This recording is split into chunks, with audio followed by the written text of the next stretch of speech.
place. Good morning, morning, good morning, morning.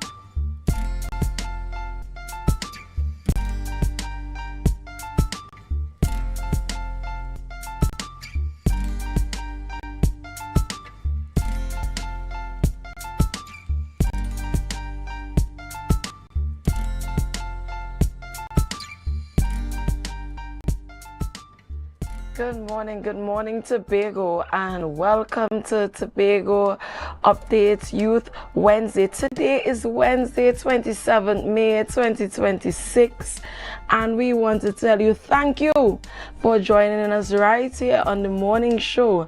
I am Tanisha Cupid, and I am joined by the lovely Miss Jolie St. John. Good morning, Jolie. Good morning, Tanisha. Good morning, viewers. And you know, we want to say whether you are viewing us on AMPLIA, on Flow, Digicel, YouTube, Facebook, we want to say thank you.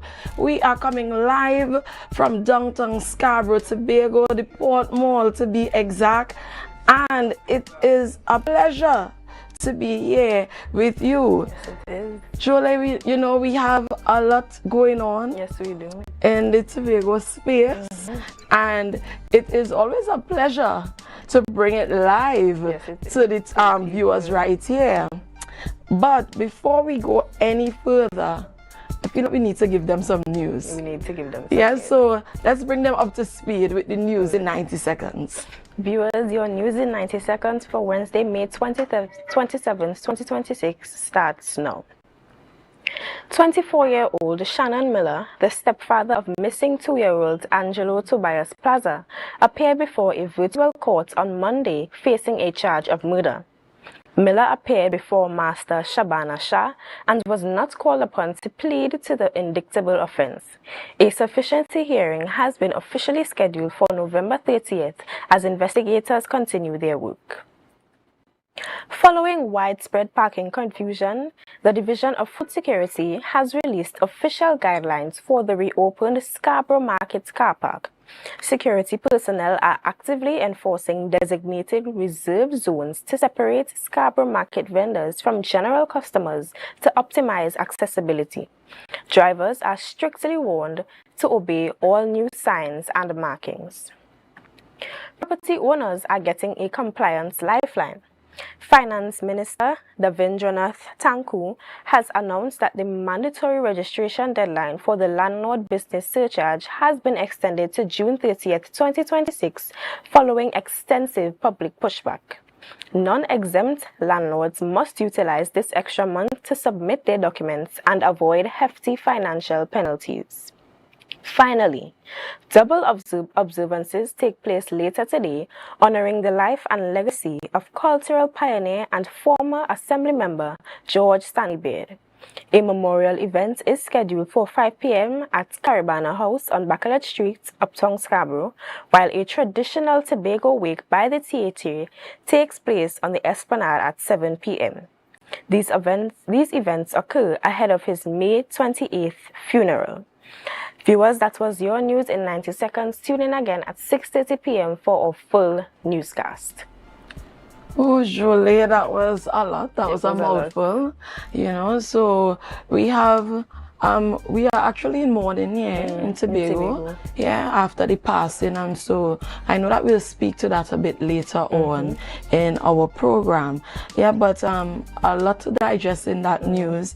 But we want to switch to a celebratory mood. Because we have some birthdays today. Yes, so we want to celebrate with all those who are celebrating. Firstly, we have Miss Abigail Tealsdale, and her jersey says Young Stars, and she is looking like a star in that photo, and we hope that you are treated like one today, that you are celebrated in a fitting way, that you enjoy not just today but you celebrate for the rest of the month. So from the Tobago Updates team, we want to wish you a happy birthday. Next up, we have Miss Kadeen Balfour Johnson. And we want to say happy birthday, Kadeen. We hope that you have a wonderful day today. We wish you all God's blessings as you celebrate, and we hope that you live to see many more birthdays. And we have a short list today. Our last celebrant is Mr. Brian Thomas from the Tobago Updates team. Tanisha and I and everyone else here in the studio, we want to wish you a happy birthday today. I pray that today is filled with all the love, the appreciation, the celebrations, the blessings that you deserve, and that the celebrations are fitting for your liking. Happy birthday from us. And you know, Jolie, we want to say happy birthday to all those who celebrating. Yeah, who celebrated and didn't make the list. Yeah, that doesn't make you any less special, and we hope that you have a wonderful day today. You know what we have in store for them today? What is on the rundown? Well, on the rundown, we have quite a bit of guests. Firstly, our first interview, we are going to be joined by Miss Abby Taylor, Mr. Ashworth Jack, and Mr. Binley Benjamin, and they are all going to be speaking about the traditional wake being held in celebration of the life of Mr. George Stanley Baird. Secondly, we are going to be joined by Mr. Sean McCoon. He is the chairman of the Tobago Reforestation Committee, and he's going to be chatting with us about their Hike and Plant initiative. Lastly, we have Mr. Keys Arthur, the founder and project lead at Tobago, and we're going to be chatting with him about what exactly that initiative is. All right, sounds good. So we have a jam-packed program in store for you viewers, and it would be in your best interest to stay tuned, and we encourage you to share the live, share the live, share the live.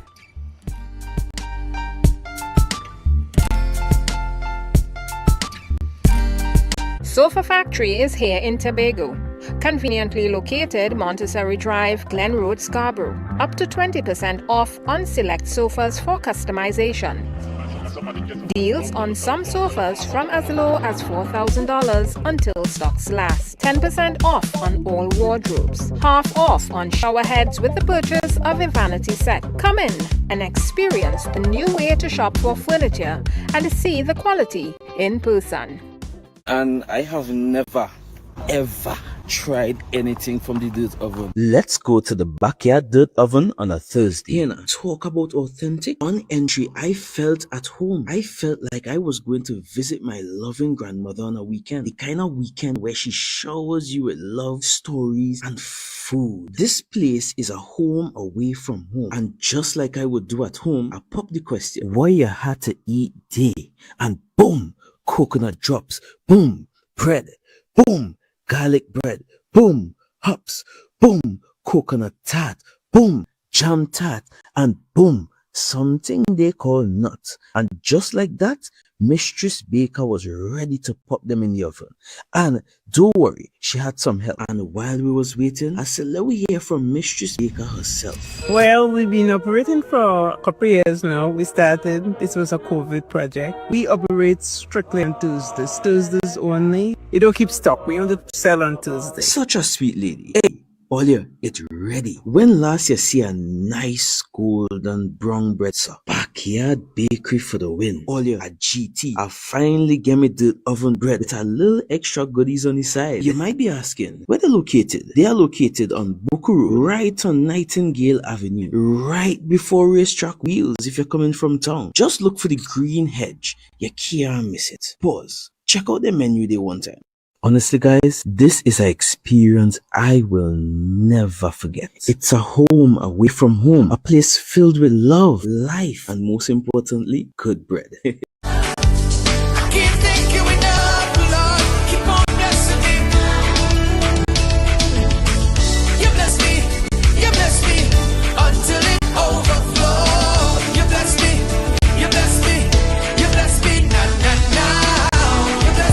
Sherwin Gardner live in Sold Out on Saturday 6th June at the Magdalena Grand in Tobago.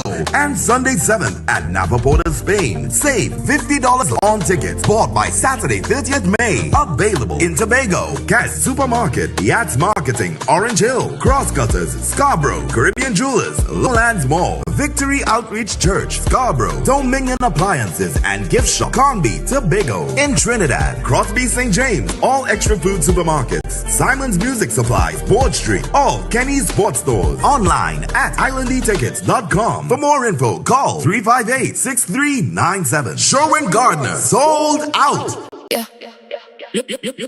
Looking for office attire or worship apparel, then come to Tia's Classic Closet. Shopping for casual clothing or just want to dress down. Big discount, so it's you on clothing and comfortable shoes. Get some wonderful accessories to match your attire. Come to Tia's Classic Closet at 39 Montgomery Road. Opening hours daily from 9:30 to 5:30. For more information, call 710-168-99999. Step out of my dreams to my real life. 'Cause girl, I wanna know you feel like, yeah. Come closer to me, let the stars align, yeah. In the middle of the night, you bring the sunshine. Miss Lady, she have a pot on the fire, burn a flame when she cooking. Early prostate cancer has absolutely no signs or symptoms, and that's why we strongly push the men once a year, get out there and get screened with a digital rectal examination and a PSA, prostate-specific antigen, a blood test. Any PSA above 4 is abnormal. All men, once they hit 40 years of age, go and have that PSA test done. Be viewing Caribbean Medical TV on this station. Make your goals a reality this season with Mount Pleasant Credit Union. Tobago's choice, we got you smiling. Come and feel that mid-year feeling, oh yeah. Mid-year island dreams, we make it easy. $20,000 to $100,000. Come and see, we warm hearts, bright plans, your goals grow. Mount Pleasant Credit Union, Tobago's choice. You know, every loan wants to prove more reasons to celebrate. Chance to win big, doesn't that feel great? Up to $3,500 in exciting gift certificates. Share investment starts as low as $2,500. Mid-year island dreams, we make it easy. $20,000 to $100,000. Come and see, we warm hearts, bright plans, let your goals grow. Mount Pleasant Credit Union, Tobago's choice, you know. Okay. 335, 336, 337, 338, 339. Counting on your fingers again. No wonder you lose your business. Grandpa, thanks for helping me start over. You not lucky in business, you know. As a child, you tried to sell hog plum. That failed. As a teenager, you and your boyfriend tried to break into the jewelry business. But hey, where that boy end up? He live in Aruka in the Grove. The golden one. Oh, child, if you want to get into business, you have to have your financial records intact. But hey, do you know your numbers? Of course, 624-33. No, child, your numbers, your ratios, your equity ratios. You have a financial handicap. What? You need to see somebody about that. Anderson. Who? Anderson in Trinidad and Tobago, they offer tax and accounting services. They know about financial management. Grandpa, I started this business with nothing. And nothing is what you will end up with unless you call Anderson Services. Here. Okay, this card is nice. Yeah. What's this? Your rental fee. Have business will pay rent. Hot and groovy in the soca party.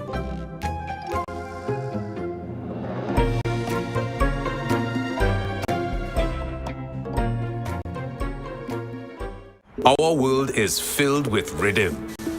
Rhythm that's unapologetic, infectious, timeless. Rhythm is commitment in action. It's how we show up for each other with unrelenting support that goes the distance. Rhythm lives in the tiny beats of our most intimate moments and the seismic roars of our biggest achievements. Rhythm is resilience in motion. So even when things go out of sync, we do what it takes to bring the rhythm back. At Flow, we understand your rhythm because we live it. That's why we're dedicated to building a network as resilient as you, with a team of familiar faces working every day to keep you on beat. You're at the heart of everything we do, and our commitment is to keep your rhythm flowing, no matter what. The Caribbean is more than just a place.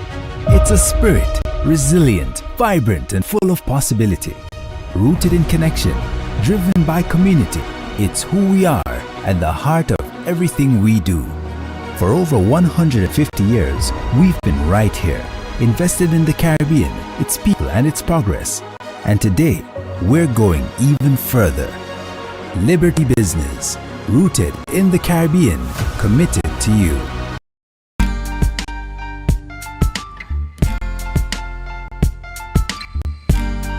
Put a smile on your face when you're moving from place to place. Good morning, good morning, morning, good morning, morning.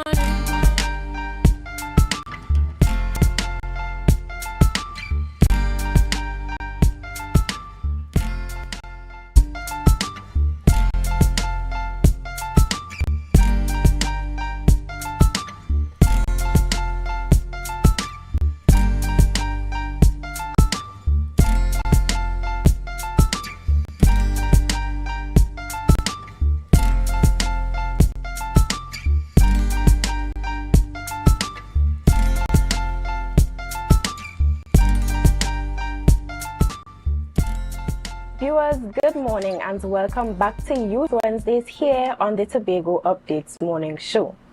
Now, earlier in our news in 90 seconds, we would have spoken of the passing of the late Mr. George Stanley Beard, and of course, he was known in the Tobago space and widely recognized as an educator, as a cultural advocate, an environmentalist, a former THA secretary and assembly member. And this morning, we are joined by not one, but two guests who are here to speak on the life and legacy he left behind, and also on the celebrations that are on the way to celebrate his life. Currently in studio, we are joined by Mr. Ashworth Jack and Mr. Binley Benjamin. Good morning, gentlemen, and welcome to Tobago Update. Good morning, nice to be here. Good morning, thank you for having me, and let me take the opportunity to congratulate you on this venture. Thank you. You know, I have known this young lady since her mother was pregnant with her. That's a long time, eh? Yeah, it's really a pleasure to see your growth. Yes. And I want to take the opportunity to continue to wish you God's richest blessing as you continue to grow, as you continue to influence other young people. Yes, thank you so that very they can much. be their full potential. Thank you. And I fully endorse what Mr. Jack has said, okay? So. Thank you very much. So, Mr. George Stanley Beard, his name holds a lot of weight in the Tobago space, and his contribution to Tobago has touched many persons and it has covered many different realms. And I'm assuming that both of you would have had various interactions with him. So I'm going to ask each of you to just describe to the viewers who he was to you and what do you think of the contribution that he has made towards development on the island of Tobago. Exactly. Well, I worked with George Stanley Beard. I used to call him Sir George in the tourism department from inception, from the time he came on board as the deputy director of tourism. And he was a visionary, a thinker, out of the box, and a person who would try to put things in place for the benefit of Tobago. Like I said, he was a people's person, and in doing that, you know, he embraced, you know, all persons working with him, and the ideas he came with, you know, he would just not just shoot it down, he would just listen and tweak it and give advice and this sort of thing. He was, like I said, he was a real cultural thinker, environmental thinker, and a people's person. Mr. Jack? Yeah, I've had the unenviable pleasure of working with Stanley. I've been with Stanley for quite a while. I met Stanley in the realm of the politics. I I came into the politics at about 11 years old. Stanley and they were around. And one of the things that stood out about Stanley is that he always wanted to do something different. Tobago was really the center of his universe. Stanley would always sit down. I remember, unfortunately, I've heard people speak about the Heritage Festival and the way it started and stuff. But I remember years before the Heritage Festival even started in '88, Stanley was talking about Heritage Festival. Initially, it wasn't Heritage Festival. He was looking at it as something he calls Scarborough Fest. And then he was talking about twinning of all the Scarboroughs around the world. And then there was the idea also the Blue Food Festival that he also would have put together and initiated. And then there was also another thing that he was working on for quite a while, called a Pork and Wine Festival. You know, so he was always thinking about something, and that was on that aspect. But he also had this thing about wanting to date all the sites, the what could potential tourist attractions, the water wheels, the sugar mills. He was looking at the dating of the different Amerindian sites, looking at slave burial grounds. He was always looking at to see how he can take the historic and bring it into the contemporary. And well, of course, it's now history that the Heritage Festival is an annual event that is drawing people from all over the world. Yes. And the same thing is happening with the Blue Food Fest, you know. But as we go along, there are going to be other things that we will wish to expound on.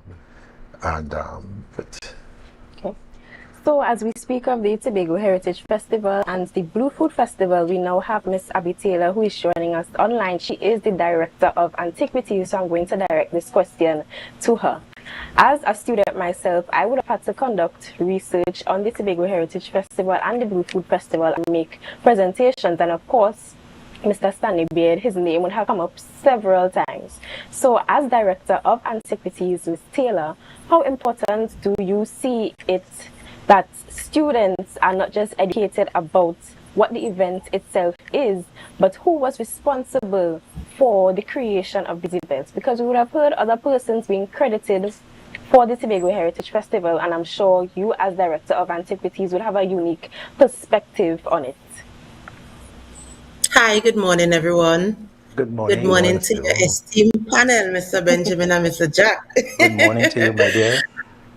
I have a really unique twist on how I see heritage. I see it beyond festivals and I see it beyond events. And that is one of the greatest things I think Mr. Beard left with us is for us to think outside of this box that we grew up in. So Jolie, I know that you did so much within the tourism realm.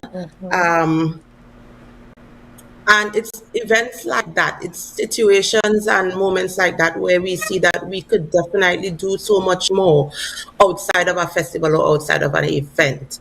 Taking heritage and history back to the schools, back to the community, making it easy for transgenerational information to be passed along from one generation to the next so that we don't ever lose information or lose our traditional practices or stuff like that.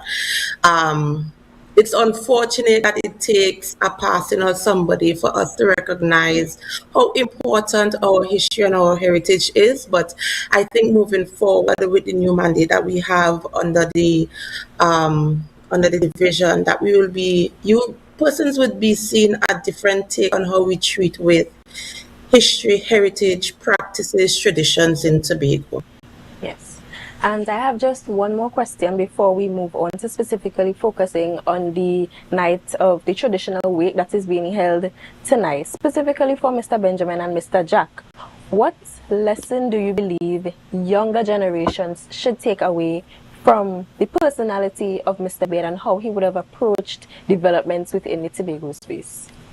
If I might jump in first, now Stanley was really interested in community tourism.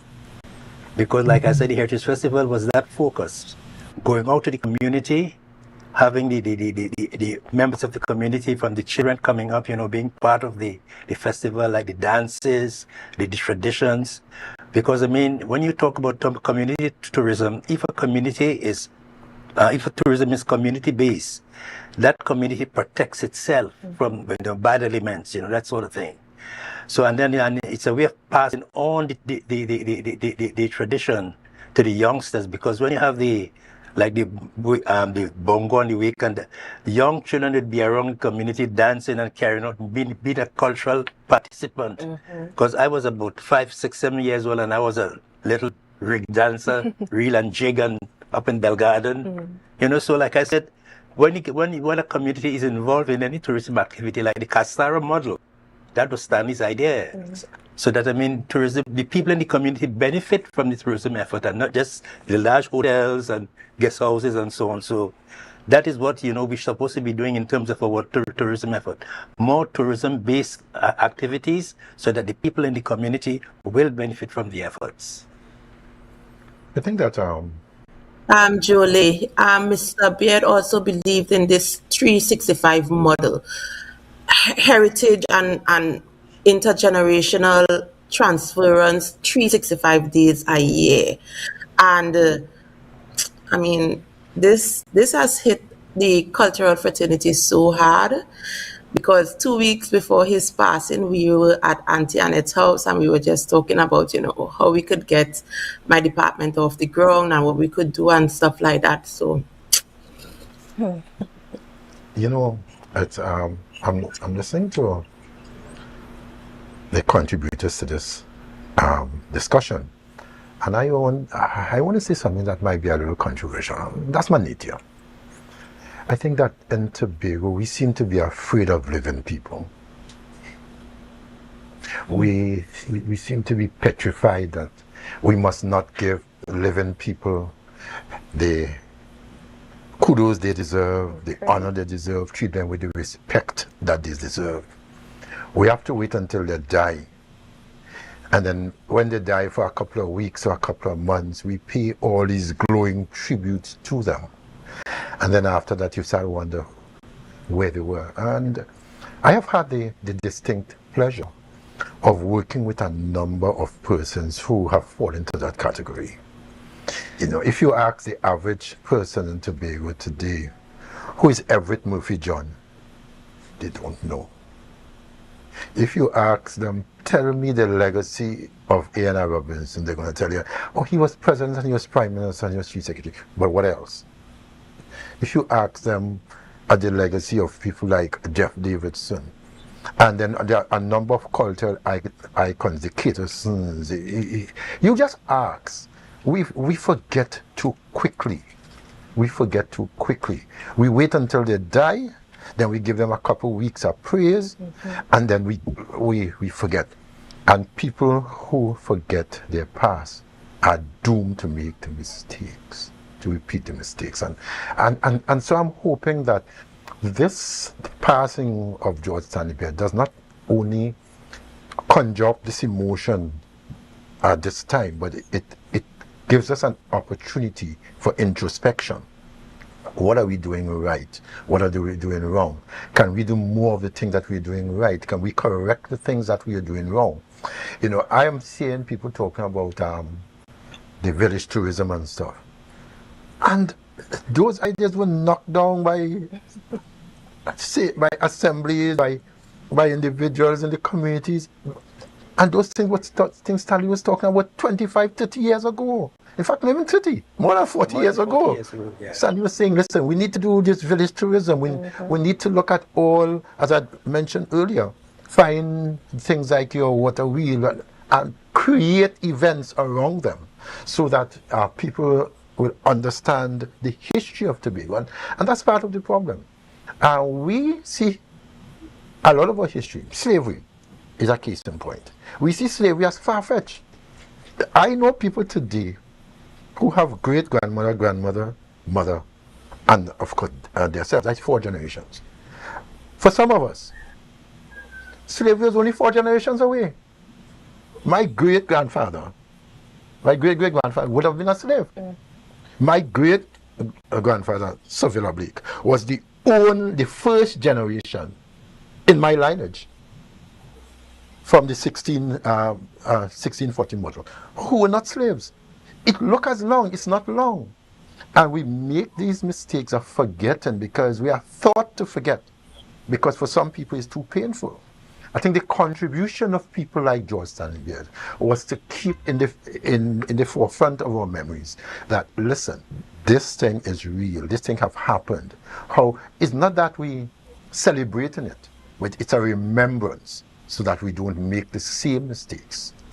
Because when we see some of the things that are happening, we kind of teetering on the brink of making some of the same mistakes. Yes. As I was just talking about, to remember things up to last night and the night before, all the former members who are alive from the Tobago House of Assembly said they would want to have a discussion or a little get-together sometime this afternoon, about between 5 and 7 at the Caribana building at back of the street, to see how they can do something for Stanley, to have like a sort of benefit in his honor, in his honor, so that the things that he planned to do and didn't come true, like the Pork and Wine Festival and the Fish Festival and the other things like tourism in schools and things about training for customer service, training for the entire working population in Tobago, whether it's the supermarket or this, because customer service is not for tourism. Customer service for life, for people. So all these things that he had planned, this foundation now, we sort of will try to put that in place and have these things, put into place incrementally so that he would be remembered. So for instance, when the Heritage Festival came up, people coming to the island, they said, well, look, at the airport and at the hotels, he came up with a heritage passport. So you go to all the events and you go and all the heritage, all the sites of Tobago, Fort King George, the Bucco Reef. So this heritage passport, you paid one price for that heritage passport, and you'd be able to go to all events and the places of interest in Tobago. Recently, you have the problem with the boats at the Heritage Park at Pigeon Point. Pigeon Point. Mr. Baird came up with the system of having a boat at Bucco, where you can buy the tickets to go to the boat to the reef, so that it will be controlled. The teacher would have been able to get some money, so that as it is now, it means that people are scalping all over. No money comes to the THA. But that system was in place. But then again, politics, it was. In hearing about the issue of what is planned in terms of how he's been honored, again, it saddens me that we do so much for dead people. Because it would have been such a good thing if the powers that be would have coalesced, bring things together, so that Mr. Beard could have been part of that, his unique perspective as to how things could be and should be. Because what we're now doing, and what we will be doing from here on in, is working on the experience we just have with him, the memory that we shared with him, when he should have really been part of the build out of how these things could be, And I really hope that when we using these experience, we lost with Troy 2 years ago, a year and something ago, we lose Jeff right after that. When we look at this, we will be able to look at it and say, listen, we lose Cynthia Alfred, a number of cultural icons and persons who not only in the sphere of culture, but in the sphere of politics, in the sphere of economic development, the Rufus Phillips of Tobago, people like those. How do we remember them?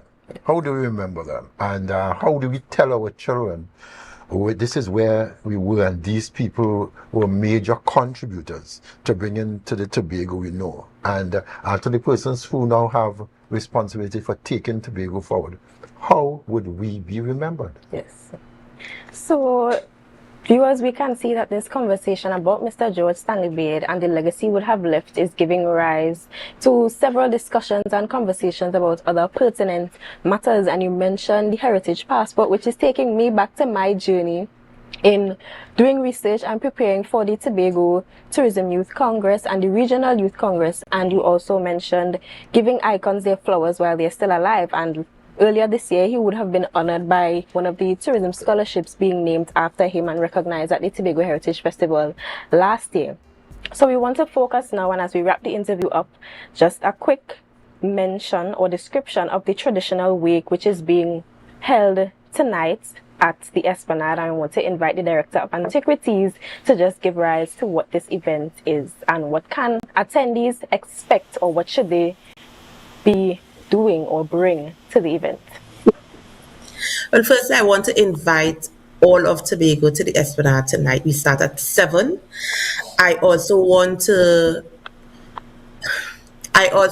invite our cultural practitioners, our stalwarts, everybody, our community activists, everybody to come and pay tribute to the man, I can now say the myth, the legend, Mr. George Stanley Beard. Whatever experience or memory you have of him, it would be really nice for us to hear, or for the family to hear, about how you would have interacted and interfaced with Mr. Beard. So we start at 7, and when we say traditional wake, we mean traditional wake. We're going to have some singing, and Auntie Annette wanted me to emphasize that wake means singing. Come out and sing and rejoice, and just share in the memory of Mr. Beard. So we're going to have some food, we're going to have some drinks, we're going to have some singing, we're going to have a really good time tonight on the Esplanade. We start promptly at 7. We are going to leave that 1 hour between 7 and 8 for persons who want to make a tribute to him to come and say their piece, and then the wake starts promptly at 8 o'clock. Right? So again, we are inviting all of Tobago to make your way down to the Esplanade tonight. I expect to see each and everyone there to give tribute and to pay homage to this great man, Mr. George Stanley Beard. Yes, so viewers, you heard it. The entirety of Tobago is welcome and invited. Now, unfortunately, we do have to bring this interview to a close, but I want to thank Ms. Taylor, Mr. Jack, Mr. Benjamin. You all would have taken the time to come and share just a fraction of the story about Mr. George Stanley Beard, and I hope that Tobago feels empowered to keep his legacy alive and to come out tonight to celebrate his life and his legacy. Viewers, that brings us to the end of this interview, but of course we want to encourage you to stay tuned. We have lots more in store, and please share the live, share the live, share the live.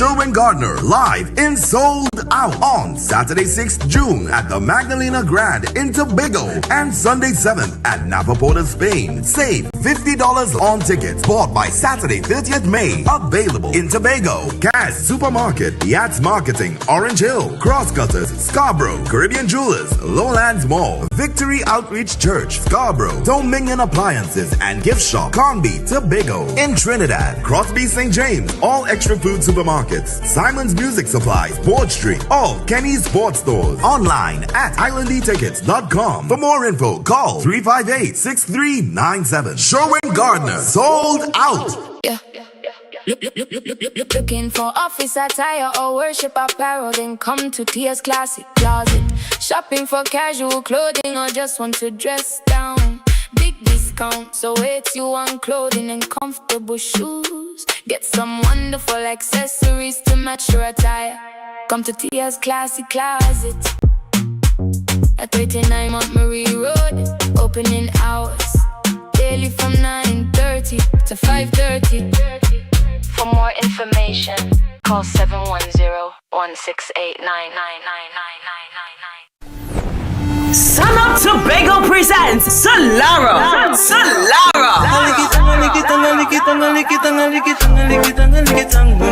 Celebrating the 9th edition of your favorite party in the East, where style and good vibes meet. Get ready for the food-inclusive cooler experience you love. This July 4th, we return to the East, bringing you the perfect blend of mouth-watering food flavors, premium vibes, and unforgettable energy. One thing more than fi understood. Good girl. Grab your cooler, hold your crew, and escape to Tobago's ultimate vibe. Join us at 4 p.m. at the Delta Compound in Argyle. Get your tickets now at Waterhole Bar and Pablo Supermarket Argyle, Barcode Scarborough, Eco Sports Stubby Park, Nijon's Bar on the Esplanade, and Jane Monkey Crown Point, or online at ironetickets.com. Sun out Tobago, Solara, 9 years strong. Your favorite party in the East is calling Saturday, 4th of July, Delta Compound Argyle. Step out of my dreams to my real life. This girl, I wanna know you feel like, yeah. Come closer to me, let the stars align, yeah. In the middle of the night, you bring the sunshine. Miss Lady, she have a pot on the fire, burn a flame when she cooking. Sofa Factory is here in Tobago. Conveniently located Montessori Drive, Glen Road, Scarborough. Up to 20% off on select sofas for customization. Deals on some sofas from as low as $4,000 until stocks last. 10% off on all wardrobes. Half off on shower heads with the purchase of a vanity set. Come in and experience the new way to shop for furniture and see the quality in person.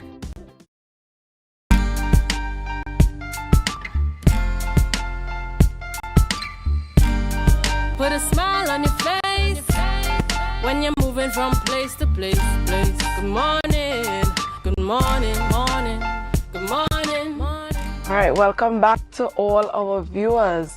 And as promised, we are speaking to Case Arthur, and he is the founder and project lead at Tobago. And also alongside him, we have Darren, aka Trendsetter. Yes, and both gentlemen are here to speak about Tobago. And for viewers, you might be asking, what is Tobago? What is happening here? And so we'll dive right in, and I would like to find out from you gentlemen. Good morning, and thank you for joining us. Right, for people hearing about Tobago for the first time, what exactly is it? Okay. Tobago is a Tobago cultural export initiative guided to help showcase Tobago internationally.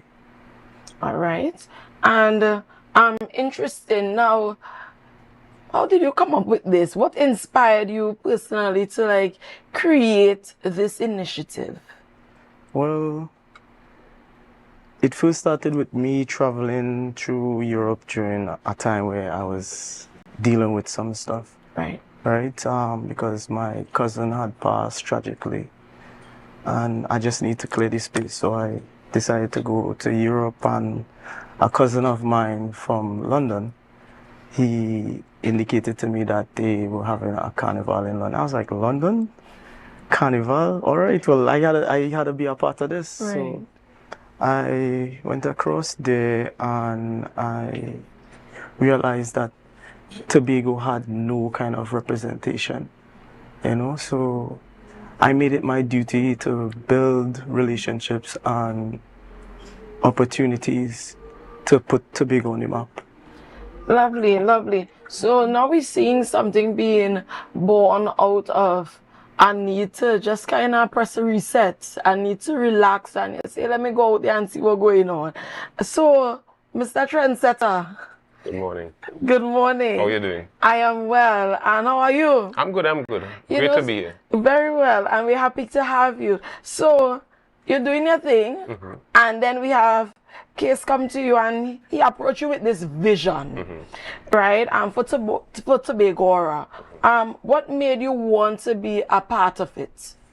Now, I had to say, when he came to me with the idea, I was really appreciative of it because I've been to a lot of events in the US And there are a few that Tobago is well marketed, but in the Europe market, there's not much representation for Tobago. And knowing that he would have been to certain events outside in the Europe space, you know, he said, you know what, let us partner and put the Tobago talent, entertainment space out to the world in a bigger way, because we are the greatest little planet on earth, you know? And Tobago has a lot of talent. From artists, the creatives, even the folk dancers, we have a lot of talent that needs to be exported to the world. And I feel like, you know, this initiative was really needed. And when I say needed, in a case where even though persons come to Tobago, we also need to send the talent out as well, so that people could see, feel, and get a vibe, so that they could tell the others, so that they could come here. Because we have the Tobago Carnival, we have the Heritage Festival, we have the Easter events, we even have the summer. We don't really have summer here, but you know, the July, August, you know, we also have that here, where we have a lot of different things going on. Right. And just on the heels of the Dodds diving competition, you know, a lot of persons come here and they experience that authentic Tobago feel. And we need a lot more persons to come here and feel it. I like it. I like it. I like it. It sounds like we're going to package Tobago. Yes. And we carrying it there, and we're showing them all the goodness and inviting them to come. That's right. Yes. I think that I and all would have been sold on it, and I know Carnival Baby. You know, but tell us about the Tobago costumes, because well, I would have heard that it is gaining international visibility through this initiative. Also, tell me about the Tobago costumes and the recognition. Okay, this came about because we had partnered with one of the local bands, Bella For Me. Beautiful Tobago is the meaning of it. It first came about where it is that I saw an interview with a fellow colleague of mine, Jimmy Toussaint, and he was having a conversation with Miss Marianne Wanko, and they were actually talking about having an event in Germany and whatnot. So I felt like this was a moment where it is that we can use this to have a conversation about pushing the cultural export into play here. So we sat down and we spoke to Munich Carnival, which Miss Nwanko was the person representing them at the time. And we organized a meeting to finalize on partnering with them, the band, right? And they indicated that we could sell carnival costumes on the platform, which to me is the most important part of this initiative, because it shows that Tobago has a product that could be marketed outside. I love it. I love it. And you know, Mr. Trendsetter, how does it feel knowing that you're officially representing Tobago internationally through Munich Carnival? Well, to be honest with you, I'm elated, you know, because it's going to be our first time for me in the Europe space. I've done the US space before, but in Europe, you know, the market is so much bigger. And music is a, let me put it this way, it's a universal thing. But to actually represent Tobago in Europe is so much of going to be a great experience, because one, I don't know what to expect, but I know for sure I'm going to represent Tobago in a big way. So I really appreciate it, you know, I'm really thankful, you know, I'm going to make sure that the world sees the talent, you know, as an entertainer, a DJ, all around, it could be well represented. Tobago is in good hands. I believe so, and I think that the viewers would definitely agree with that. What do you ultimately want Tobago Kiss? What do you ultimately want Tobago to become? And I want to know, why should people and stakeholders pay attention to this movement? Because that is what it is. It is a movement. Yeah, so what you want it to become? Okay, ultimately, I want Tobago to become an actual cultural export platform that could package Tobago on the international scale. I think that I want to make it known that with something like this, it is more than just us going out there to have an event, right?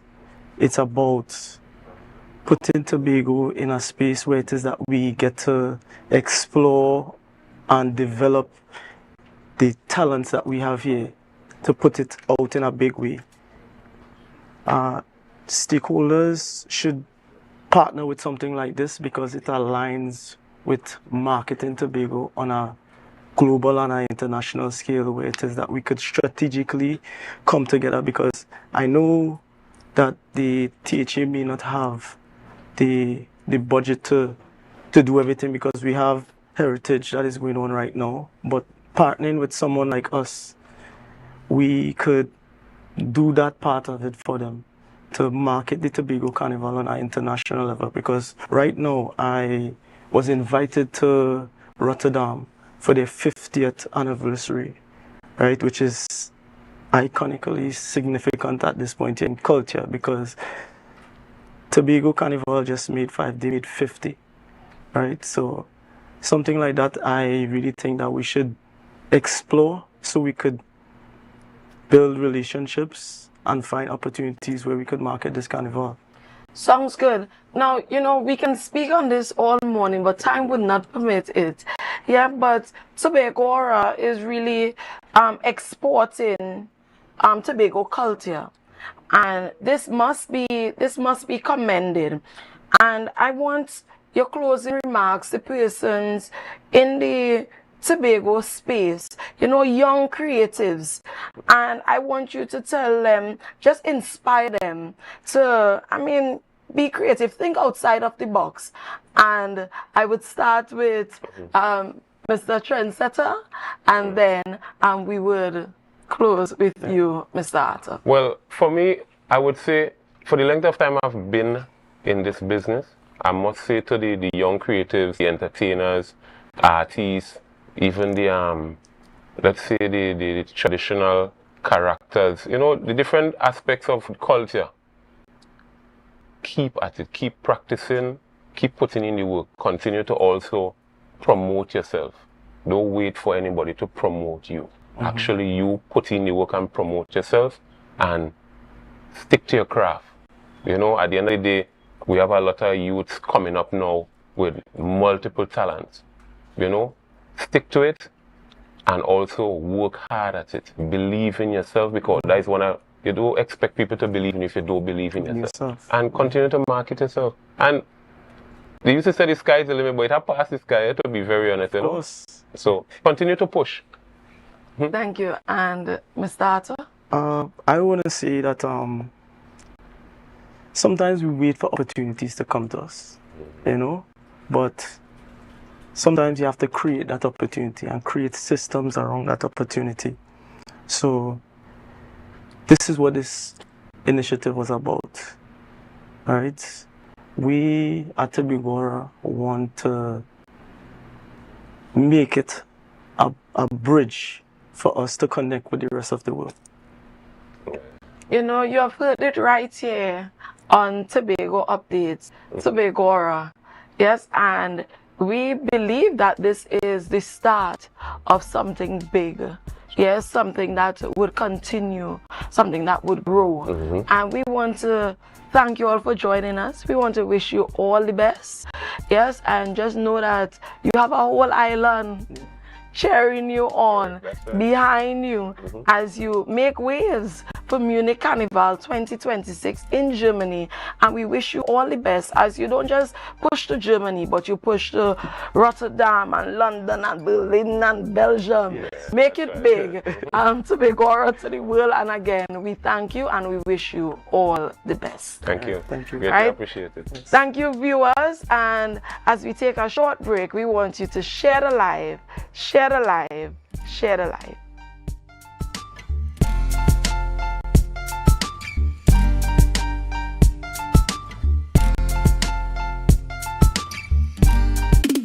Make your goals a reality this season with Mount Pleasant Credit Union. Tobago's choice, we got you smiling. Come and feel that mid-year feeling, oh yeah. Mid-year island dreams, we make it easy. $20,000 to $100,000. Come and see, we warm hearts, bright plans, your goals grow. Mount Pleasant Credit Union, Tobago's choice. You know, every loan once approved, more reasons to celebrate. Chance to win big, doesn't that feel great? Up to $3,500 in exciting gift certificates. Share investment starts as low as $2,500. Mid-year island dreams, we make it easy. $20,000 to $100,000. Come and see, we warm hearts, bright plans. Let your goals grow. Whoa. Mount Pleasant Credit Union, Tobago's choice, you know. Can't thank you enough, Lord. Keep on blessing me.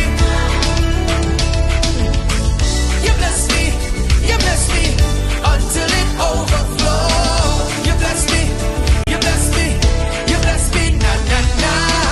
You bless me. Catch Sherwin Gardner live in Sold Out on Saturday 6th June at the Magdalena Grand in Tobago and Sunday 7th at Napa Porta, Spain. Save $50 on tickets bought by Saturday 30th May. Available in Tobago, Cash Supermarket, Yachts Marketing, Orange Hill, Crosscutters, Scarborough, Caribbean Jewelers, Lowlands Mall, Victory Outreach Church, Scarborough, Dominion Appliances and Gift Shop, Conby, Tobago. In Trinidad, Crosby St. James, all Extra Food Supermarkets, Simon's Music Supplies, Board Street, all Kenny's Sports Stores. Online at islandetickets.com. For more info, call 358-6397. Sherwin Gardner, sold out.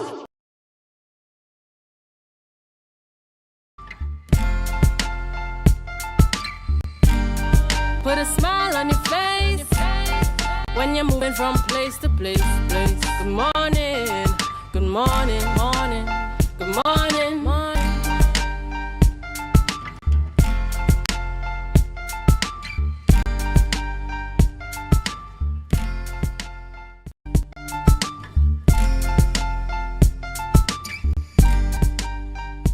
Viewers, welcome back. It is Youth Wednesdays here on the Tobago Updates Morning Show. And joining me in studio right now, we have Mr. Sean McCoon, and he is the chairman of the Tobago Reforestation Committee. What are we going to be talking about?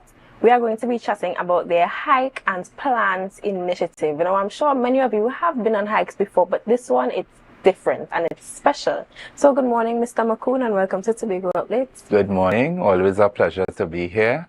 And let me say it's the Tobago Reforestation and Watershed Rehabilitation Program. Okay. Yes. So we are a full program, not just a committee. Noted. So this year's Hike and Plant, it comes off the heels of the 250th anniversary of the Main Ridge Forest Reserve, and it's also in commemoration of World Environment Day. So this is a significant combination for the island of Tobago. What inspired this year's theme, and what's the overall vision for Hike and Plant 2026? Right, so good morning again. Hike and Plant 2026 is here. This is the fourth installment because we started in 2023, and the Tobago Reforestation and Watershed Rehabilitation Program, or Reforestation as we affectionately call by one and all. We are always pleased to invite collaboration and partnerships for environmental outreach activities. And World Environment Day, which is the 5th of June, is a global observance which is done annually. And we thought, hey, you know what? let's do it on World Environment Day, because it really shines a light on the importance of environmental conservation, of us, basically adding value to our green spaces, and us making the right steps in the right direction towards youth advocacy and environmental activism and awareness, and ensuring that the next generation really has a chance to participate in activities that are really, really worth the time and effort. Yes, so it's a very fitting celebration. Indeed, yeah. Now, beyond planting trees, because a lot of persons, that's all they hear, or that's all they think the initiative is, planting trees. What long-term goals, however, environmentally, does the Tobago Reforestation and Watershed Rehabilitation Program hope to achieve? All right, so in keeping with the mandate of the company, which is agroforestry, green space development, ecotourism product development, as well as overall green space management and social enterprise, that's a mouthful. We also focus on, as I said, environmental education, awareness, and advocacy. And this event, it not only just brings people out of their house to get out into the great outdoors and the environment to plant trees, but what it does is we select areas that would have had some degradation, would have had some deforestation, or areas that would have lost a significant amount of trees or forest capital. And the area that we're going to this year, which is just adjacent to the Lescoto River, we had a significant amount of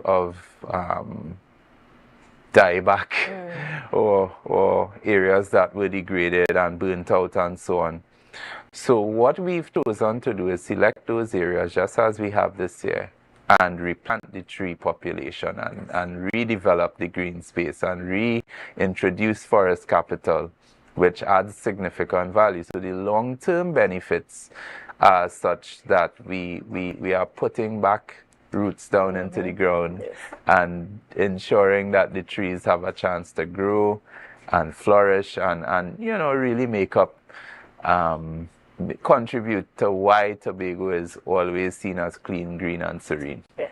Yeah. So tell us a bit more about the hike itself. You mentioned that it is going to be in Lescoto. Tell us the dates, the time. Is this an event that inexperienced hikers can come to, families can attend? Is there a cost? Do we need to bring anything? Tell us about the event. All right, so let me just point out one thing. It's a very easy walk. It's not a difficult trek, right? It's adjacent to the Lescoto River. Last year we actually went on the river bank, which is just on the opposite side where people drive in and hike in to go up to the waterfall. This year we are going on the opposite side, which is close as well, and it's not a difficult hike. So once you have your sneakers, once you have your boots, once you have your hiking shoes and so on, you have no challenge at all. It's good for children, good for families, good for interest groups. I know there are a lot of church groups that may be interested. There are a lot of school groups. We have the tourism clubs, environmental clubs, and I just wanted to say a special good morning to the environmental club champion teachers, because they are the unsung heroes of in really encouraging our youth and our next generation. And in terms of what you can expect, you can walk with your bottle, because we are promoting a zero waste event, so there'll be no single-use plastic bottles. We have the areas where you can refill your water, and that will be a highlight of this year's Hike and Plant, in keeping with World Environment Day.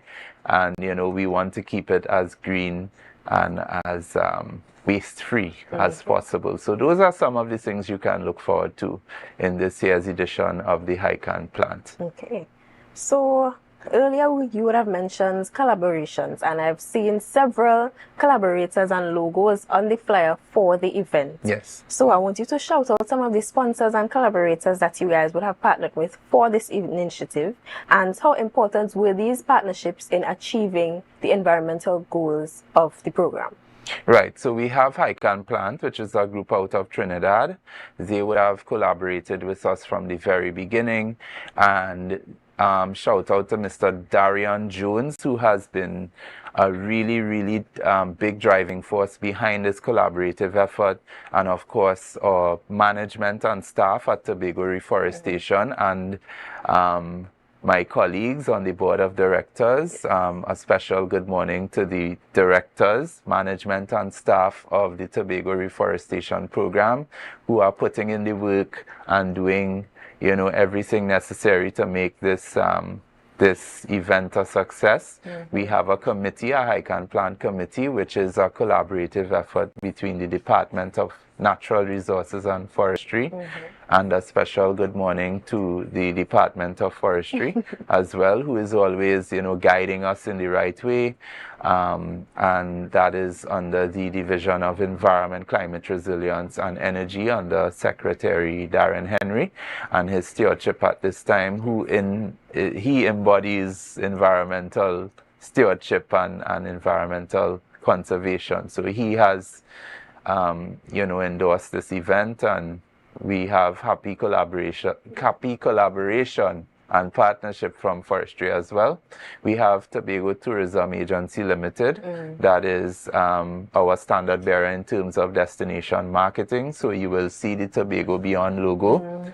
And what we aim to do is make this an experiential, immersive sort of experience. So when visitors come to the island, the hotels can point them in the direction of this.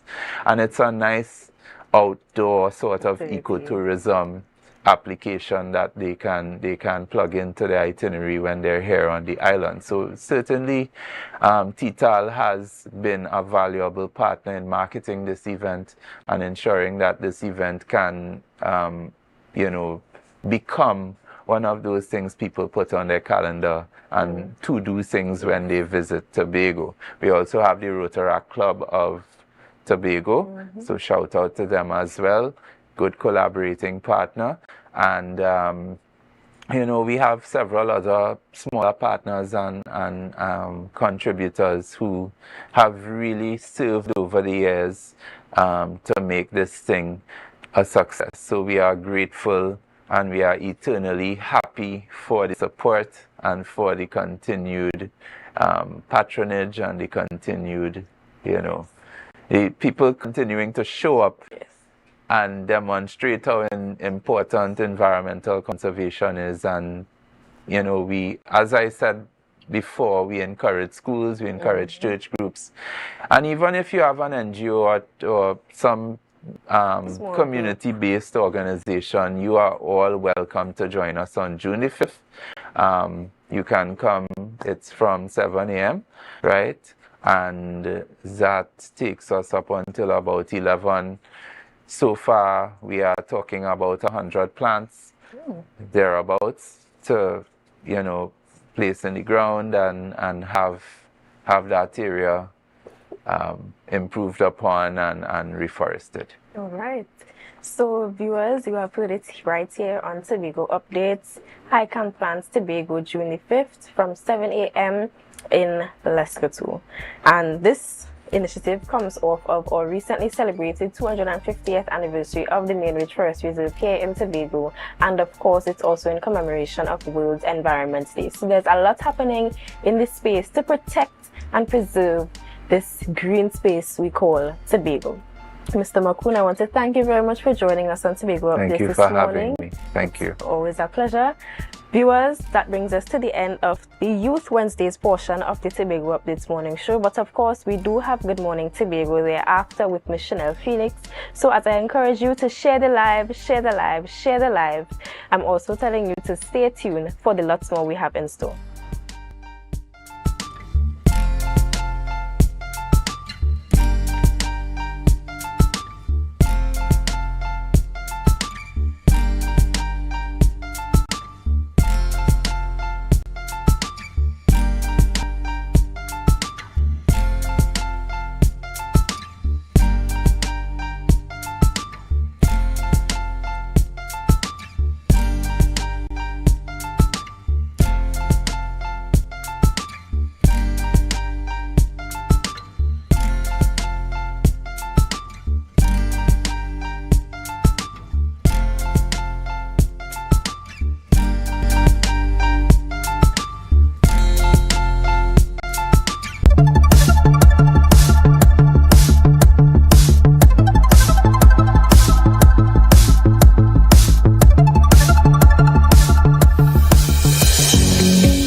did is post-harvest handling and safety in fresh produce. The reason for this is because at times, farmers do all the good agricultural practices in the field, and then when they reach or harvest the produce, there you see spoilage. So what we did, we geared our workshop to allow farmers to know the post-harvesting practices which will prevent spoilage or damage to their goods. We dealt with storage, type of storage you need, temperature management, how to control incompatibility with the commodities that could spoil one another, how to avoid taking to the market stuff that is not good, and remind them of their harvesting practices, what they should do, the time of the day they should harvest, the containers they must use. The session was really about letting farmers know that they themselves are responsible for the safety and for the quality of the produce that they would put on the offer for sale, whether for retail or whether they are selling it themselves. Farmers, of course, they were the main focus, students, and then we have persons who are potential farmers. So sometimes going into something, you want them to have a jump start, to have the best way in. I learned a lot of things that I really didn't know about tomatoes, having vibration, injuries, and how to properly harvest tomatoes and other crops, and how to see different defective crops and etc. So it was very informative. I enjoyed it a lot. I learned a couple new things alright, especially in handling the produce and especially storage also, right? Because most of my losses is like when I leave the garden, I get less than I actually produce in the garden. So the handling of the produce actually will help me. Being very mindful what you're putting into the production stage, and be mindful how you harvest, you transport it, how you store it, how you keep it cool, and what you put it next to when you're transporting it.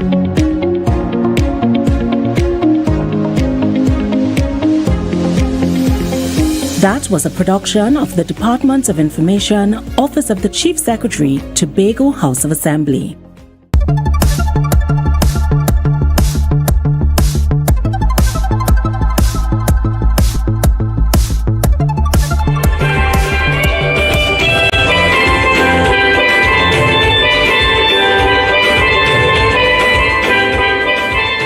Tonight we gather not only to celebrate achievement, but also to recognize the collective effort that continues to strengthen workplace safety and health throughout the Assembly.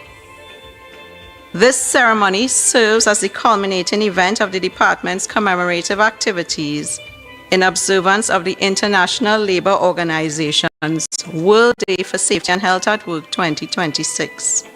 Tonight is especially significant as we celebrate 12 years of the Occupational Safety and Health Department leading these initiatives and hosting the OSHA Awards ceremony. Tonight is both a celebration and a call to action. We recognize excellence, commitment, leadership in occupational safety and health, but we also reaffirms a principle that must guide this assembly. Safety is not optional. It is not symbolic, and it is not event-based. It is a legal obligation under the OSHA Act, Chapter 8808. More importantly, it is a leadership responsibility.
was a production of the Department of Information, Office of the Chief Secretary, Tobago House of Assembly.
Good morning, and welcome back to Good Morning Tobago right here on Tobago Updates, ladies and gentlemen.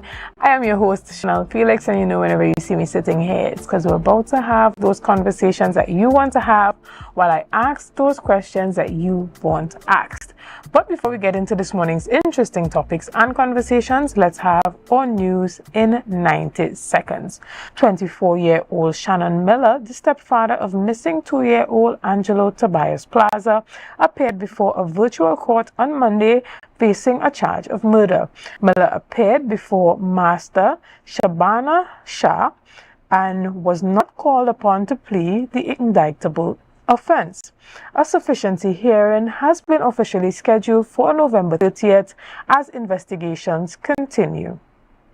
Additionally, following widespread parking confusion, the Division of Food Security has released official regulatory guidelines for the reopening of the Scarborough Market car park. Security personnel are actively enforcing designated reserve zones to separate Scarborough Market vendors from general customers to optimize accessibility. Drivers are strictly warned to obey all new signs and markings. Additionally, property owners are getting a compliance lifeline. Finance Minister Devindranath Tanku has announced that mandatory registration deadlines for the landlord business surcharge has been extended to June 30th, 2026. Following extensive public pushback, non-exempt landlords must utilize this extra month to submit their documents and avoid hefty financial penalties. And finally, double observations takes place later today, honoring the life and legacy of cultural pioneer and former Assembly member George Stanley Beard. A memorial event is scheduled for 5 p.m. at Caribana House on Bacolet Street, Uptown Scarborough, while traditional Tobago wake and bongo would take place by the THA on the Scarborough Esplanade at 7 p.m. These events occur ahead of this Thursday's May 28th funeral. And that was our news in 90 seconds. Ladies and gentlemen, this morning we are jumping straight ahead into our conversation. And we are chatting this morning with someone who is no stranger to us here on Tobago Updates. We usually have these conversations whenever they have their white waste cleanup campaigns happening on the island. And this morning is no different. We are chatting with Mr. Ricardo Bob, who is the Public Health Inspector. Good morning and welcome. Good morning, Chanel. Welcome. I'm happy to be here today. Again. No, it's always a pleasure to sit and chat with you when you guys have the different campaigns going on. I know that there have been several areas that you have been working to eradicate waste and health hazards on the island. In this instance, we are having another white waste cleanup. I believe the last time we had this conversation, it was around Christmas. Yes, when Robinson Day. Right, when you had that massive island-wide campaign going all the way from Sharpeville back down to Crown Points, and probably making 2 and 3 rounds in particular instances, whereby even after the truck would have passed, you have persons still putting waste outside. Good morning again, and welcome. Thank you. Good morning, Tobago. I'm always happy to share information, and of course, you know, in public health, we are about the environment, ensuring that we don't have conditions to allow for illness. And white waste is a big part of that, part of our vector control response. It's strategic because it's just about the rainy season. And you know, if you have containers out there to hold water, then in a very short space of time, you could have infestation. We're talking about dengue, Zika, chikungunya. These things are still around. And as part of the vector control response, we need to take care of the environment. So we provide the facility for folks to be able to have that kind of stuff removed. The thing is, the activities of man will create waste.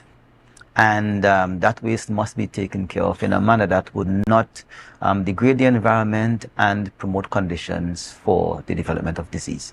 Excellent. And tell us what makes this particular campaign different from the previous ones, or have you accelerated the operations this time around, or is it the regularly scheduled program? Right. So these are actually planned activities in our annual schedule. As part of our operations, we do white waste collection. Of course, you know, we usually have one around the Robinson Day time to capitalize on people cleaning out their environment and so on. But generally, as a vector control response, part of that, we normally do these campaigns. The desire is that we will have a much better environment, because mosquitoes need water to breed. They don't discriminate whether it's by your property or my property. And the idea is to remove the breeding sites so we would not have any proliferation of that vector. Because I don't know if you've ever had dengue fever, one of those things. It is one of the most difficult experiences that you would have. Understood. And tell us a bit about the role of the community, even outside of the white waste cleanup. We know that in instances where persons are getting rid of these old equipment or moving or even doing some level of major construction, you guys are often available to assist in moving some of the waste from particular areas. How can persons reach out to you outside of that? Are those services provided? Yes, those services are provided. Actually, we remove white waste every single working day. We have that service available, and people call in all the time to access the service. Our number to call in is 639-1433. You can call that number if you have white waste outside of the campaign. And when we say white waste, we're looking at your old fridges and old stoves and appliances and so on. Now, many people want to do construction material. That's a different thing. We will take up galvanized, but not dead concrete and tiles and so on. That's a different operation. Those you may have to make your own arrangements, but in terms of those things that can hold water, that's primarily what we do. And so we ask people to call in. You can call in and we come to your homes and we collect it. We have a service that is offered, like I said, every working day of the year. And a lot of people call in actually. In terms of our white waste collection, I always want to commend the two communities who don't wait for us to have a campaign.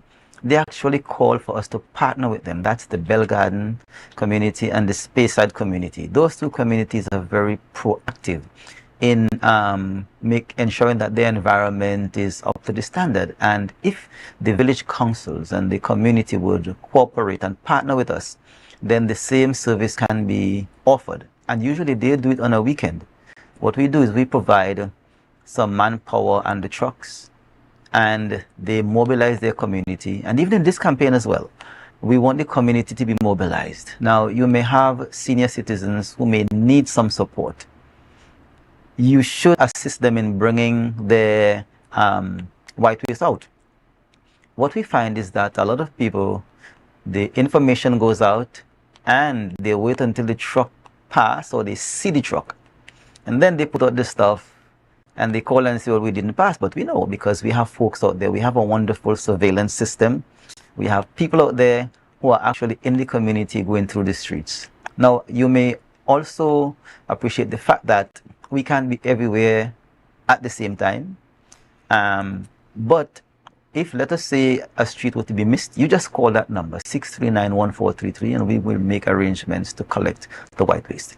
But we know that a lot of the white waste still have some level of practical value, whether it be for repairmen who fix particular equipment and are often looking for a motor or a starter or some type of part of these old equipment or white waste.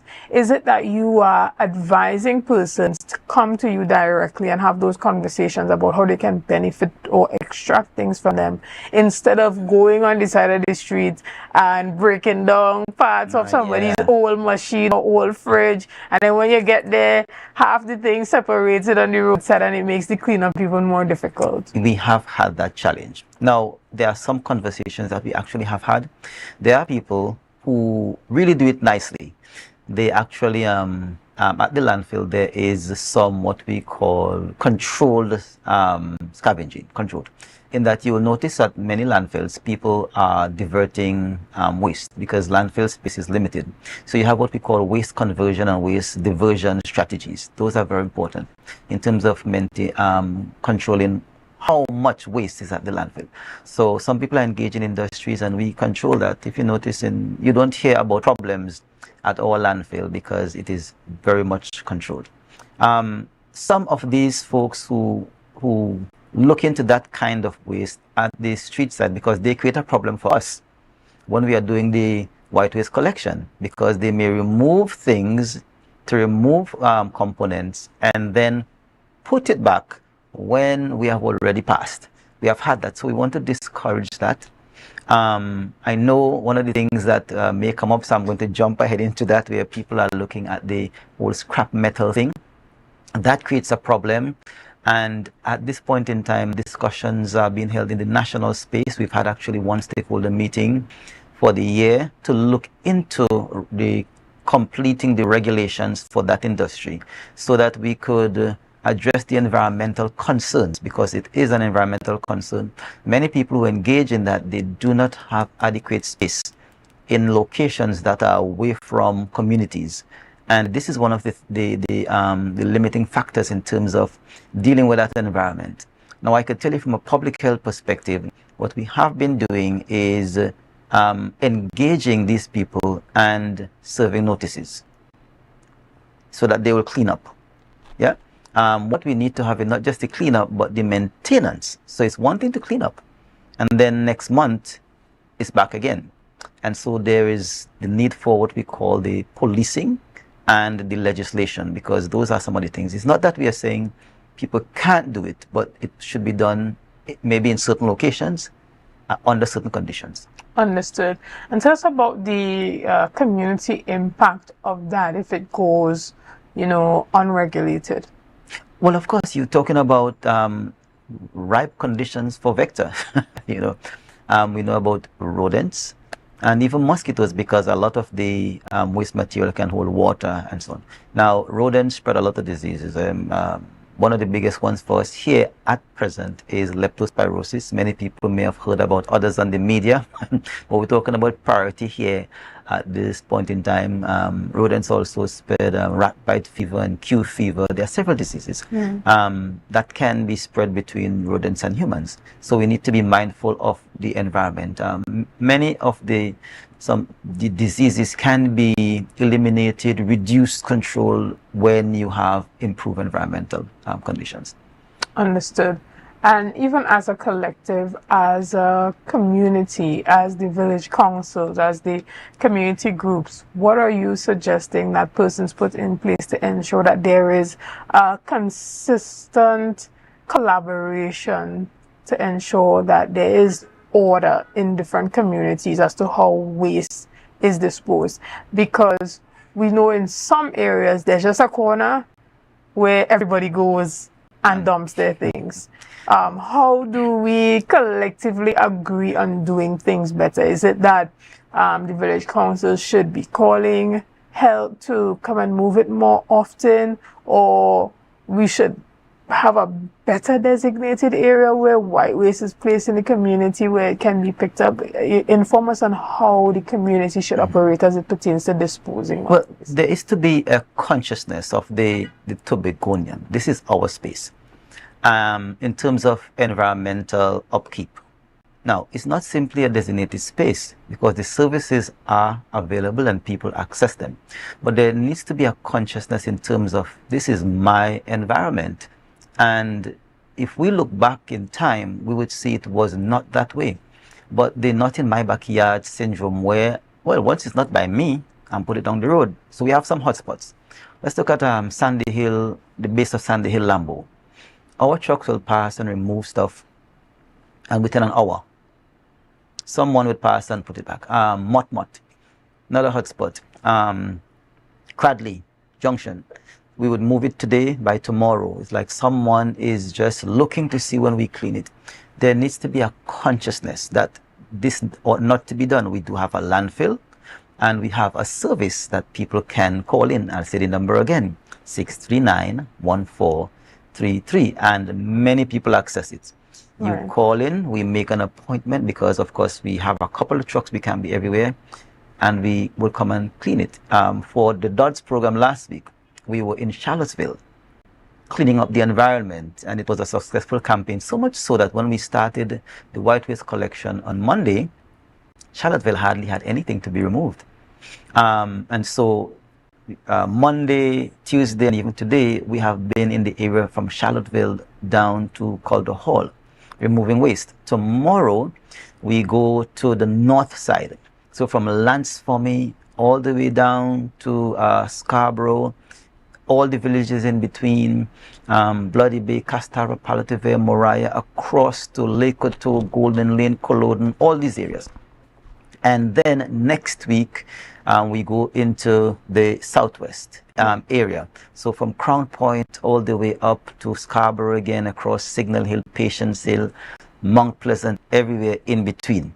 This is the idea. And what we're encouraging folks is to partner with us by putting out your white waste in the specified time that we say, and communicating with us as well, and even sometimes assisting the residents. Encourage your neighbors to put their stuff out. Help them if needs be.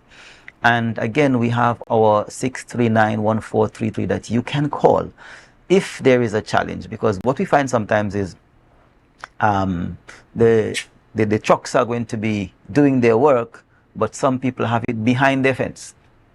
Okay, so it's not accessible. It's not accessible. The trucks may pass, they didn't see it. Or they may put it out after the area has, been cleaned already. But what we want to do is to ensure that we target all areas, cooperate, so that we can have a wonderful Tobago. Understood. Well, we want to thank you so much for being here this morning. We want to thank this public health department for continuing to do the work needed to keep Tobago clean and to keep us safe from vector as much as humanly possible. Ladies and gentlemen, we take a quick break right here, and we'll be back with much more conversations after this. See you soon.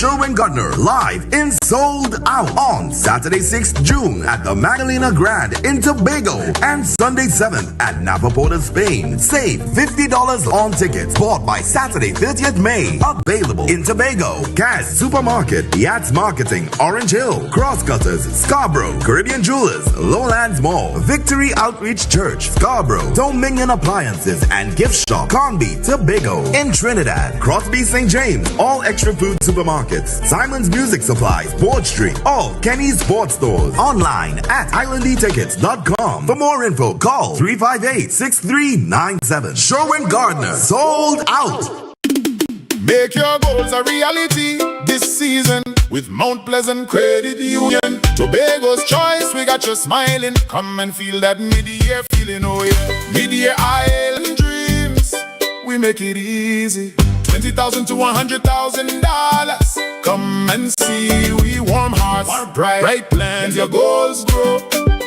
Mount Pleasant Credit Union, Tobago's choice. You know, every loan wants to prove more reasons to celebrate. Chance to win big, doesn't that feel great? Up to $3,500 in exciting gift certificates. Share investment starts as low as $2,500. Mid-year island dreams, we make it easy. $20,000 to $100,000. Come and see, we warm hearts, bright plans, let your goals grow. Mount Pleasant Credit Union, Tobago's choice, you know. And I have never, ever tried anything from the dirt oven. Let's go to the backyard dirt oven on a Thursday. Here now, talk about authentic. On entry, I felt at home. I felt like I was going to visit my loving grandmother on a weekend. The kind of weekend where she showers you with love, stories, and food. This place is a home away from home. And just like I would do at home, I pop the question, what you had to eat day? And boom, coconut drops. Boom, bread. Boom, garlic bread. Boom, hops. Boom, coconut tart. Boom, jam tart. And boom, something they call nuts. And just like that, Mistress Baker was ready to pop them in the oven.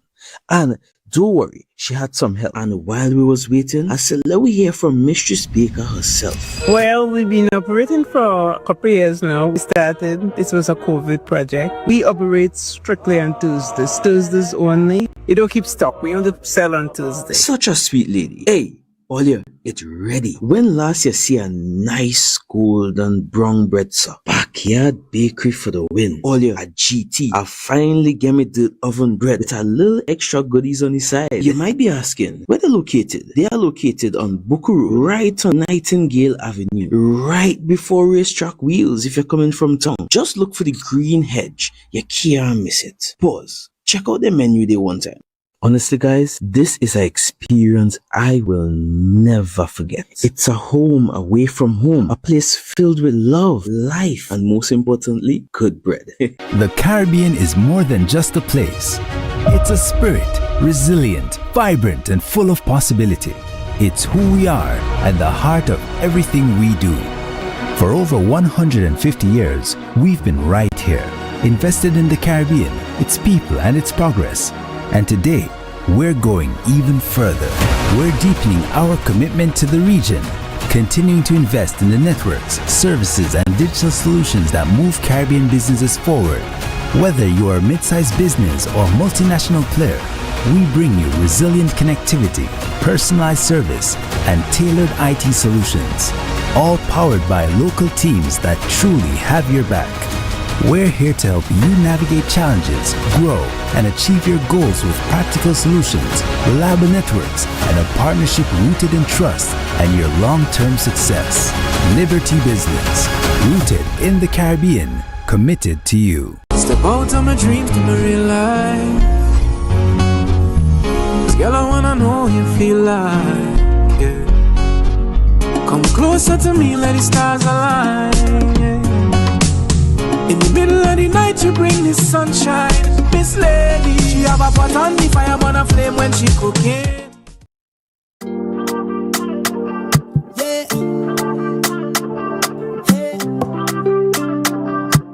Tobago updates. Good morning, Tobago.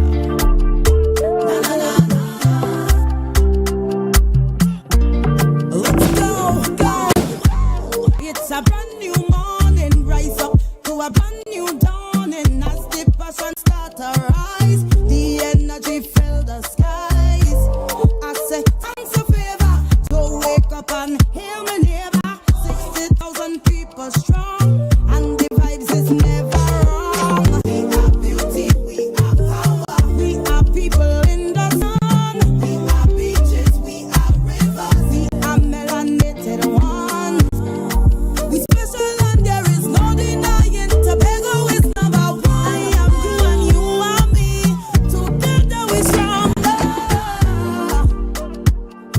and welcome back to Good Morning Tobago right here on Tobago Updates. Ladies and gentlemen, I am your host, Chanel Felix, and this morning we are continuing with our conversations and we are chatting all about Tobago Carnival.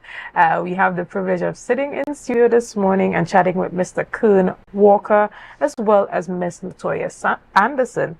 Mr. Walker is the band leader and Miss Anderson is the one of the executive members. Good morning and welcome. Good morning, good morning. Good morning. Right, Tobago Carnival is on the horizon and the bands are in preparation mode and the festivities are heating up as we see the official launch of the Tobago Carnival taking place this Friday. Now, tell us a bit about your mass band, Fever, and your company. Tell us, I believe it's Kadan. Yes. Kadan. Tell us a bit about the company and tell us a bit about this band. Is Fever the name of the band or is this year's rendition is called Fever? All right. So, first, again, pleasant good morning. About the company, Kadan Promotion. This is my promotion company. Mm. I would have started doing promotion of boat ride events. And this year, I'm branching into the mass band creation, where our band, Fever Mass Band, it's a Juve band and a night mass band. So this year, 2026 Tobago Carnival, we are entering that arena, bringing to the carnival space, Fever Mass, Juve and night mass. Okay. So tell us a bit about what Fever would be adding to the Juve and night mass space that you believe is not currently present. Good morning, everyone. What we will be bringing is a bit of Tobago cultural, right? Even the names of our sections will be Tobago, something about Tobago. Understood. And, you know, from your observation of current night mass, do you think that there are areas for improvement, areas where new bands can enter and really expand what that is currently? Yes, I see areas for improvement. I see need for new bands, even old bands, to expand and bring that night mass, the energy that we want for Tobago, to explore and just bring the night mass alive, right? Yeah. And Kern, tell us a bit about that particularly, because we know that persons flock to Juve, they flock to Pretty Mass during the day, and they attend a number of the fetes during the Tobago Carnival period. But we have not yet seen the level of subscription to the night mass. Why is it important for you guys to enter into that arena, and what are you bringing to the space? Right. So we saw the importance of rejuvenating that night mass in Tobago because I am a carnival enthusiast. And you know, when the night where the night mass, I would come into Scarborough and I would see some bands, I would see a few, but you know, we really saying that we want this carnival to be the greatest show in this island. And to do so, we have to now come with something that adds and expand. So bringing the night mass experience, bringing it back is our main emphasis, to showcase that we are alive. It's part of our culture. And to keep that carnival alive, we just decide, here's what. We are going to focus on the night mass, light up Scarborough, give spectators something to see. Why should I come into Scarborough? Why is Tobago Carnival one of the best show? Because we have seen the few, and now we want to showcase that Tobago is one where has a lot to offer. Right. And Fever Mass intends to bring that to Scarborough. Right, and there's still, although we are in year 5 now, there's still so much to be done to expand the festival on a whole. And as you spoke candidly about expanding the night mass particularly, what are you bringing in terms of creativity and quality? Because you said you are new to this space. What is it about Fever Mass Band that would make persons trust you to come on board, although you are a newbie in the space? Sufficiency. Persons like to have a great experience when playing mass. When we have the regional tourists, the international, even the ones from Trinidad, the domestic, when they come and they register for a band, they want to know that they're playing in a band where it's sufficient. The music, the vibe, the drinks, the food. Just that our band, we want to make sure that everyone is sufficiently catered to, that they are satisfied, because we want them to come again, because the aim is to ensure that Tobago Carnival grows and grows, and it must grow through great experience, and that is what we want to bring to the Carnival. Understood. And tell us a bit about the launching of Fever Mass Band. Maybe you could come in a bit here, Latoya. Tell us a bit about the band launch that's coming up. Okay, so the band launch is going to take place at Anchor's Band Grill on the 5th of June. The program is supposed to actually initially start at 6 p.m. So we are encouraging persons to come, see what the band has to offer, the energy, the vibes, feel the heat, fever, feel the heat, right? See what we as a new band is going to bring to the Tobago space. Right, and as it pertains to longevity in Carnival, in Tobago, what is the long-term strategy that you guys are trying to employ here? Well, Fever Mass is here to stay. As a new band, as we grow, we want to ensure that Fever Mass Band is a home band, a band that persons could say, when I come to Tobago, this is the band that I'm going to play with. This is a band that we want to not just enter in Tobago. We have long-term goals where we would like to go to other islands and play mass. Grenada have active night mass parade, just as St. Vincent, just as the other bands. So our long-term goal is to be a part and fuse culture. So because Carnival, as I say, Trinidad Tobago is the Mecca Carnival. And as a small band, as an emerging band as ourselves, we are here to stamp our name in the Carnival. Right. And even earlier this morning, during the morning show, we heard from two persons from a brand called Tobago talking about the fact that they have created platforms for Tobago bands to market themselves internationally. Do you see the need or the importance of those interactions and collaborations to ensure that your brand is marketed to those international tourists who would be coming to Tobago to participate in the festivities outside? When there's carnivals, for instance, they spoke about Munich Carnival, they spoke about Rotterdam Carnival, and going to these places to promote Tobago Carnival. Do you see it important to make these linkages? Yes, it is, because the cultural exchange is where we want to be, because each island, each destination has its unique culture where they celebrate. And when you go to those countries and see how they enjoy their carnival, you would just eventually be so amazed that persons of different ethnicity, they enjoy themselves and they celebrate what we celebrate, soca music. That is just, as they say, happy music. And no matter what part of the world you go, soca music represents carnival. And that exchange, when they come here, marketing in the bigger countries, even on the island, is very important, that you share that cultural exchange to know. When we, as a small island as Tobago, go into that space, we get the attention from persons that, yes, Tobago is a destination to come to enjoy carnival. Right, so you definitely see yourself making those partnerships. Yes, definitely. Excellent. We're going to take a quick break right here, and we'll be back after this. See you soon.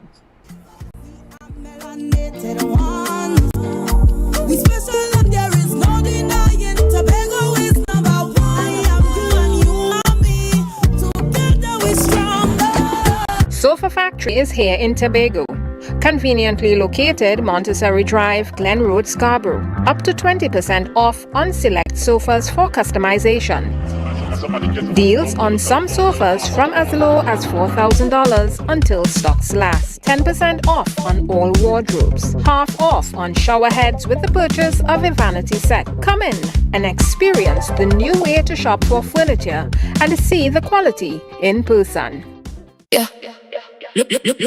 Looking for office attire or worship apparel, then come to Tia's Classic Closet. Shopping for casual clothing or just want to dress down. Big discount, so it's you on clothing and comfortable shoes. Get some wonderful accessories to match your attire. Come to Tia's Classic Closet at 39 Montgomery Road. Opening hours daily from 9:30 to 5:30. For more information, call 710-168-99999. Can't thank you enough, Lord. Keep on blessing me. You bless me until it overflows. You bless me, you bless me, you bless me now. You bless me. Catch Sherwin Gardner live in Sold Out on Saturday 6th June at the Magdalena Grand in Tobago and Sunday 7th at Napa Port, Spain. Save $50 on tickets bought by Saturday 30th May. Available in Tobago, Kaz Supermarket, Yachts Marketing, Orange Hill, Crosscutters, Scarborough, Caribbean Jewelers, Lowlands Mall, Victory Outreach Church, Scarborough, Dominion Appliances and Gift Shop, Conby, Tobago. In Trinidad, Crosby St. James, All Extra Food Supermarkets, Simon's Music Supplies, Board Street, all Kenny's Sports Stores. Online at islandetickets.com. For more info, call 358-6397. Sherwin Gardner, Sold Out.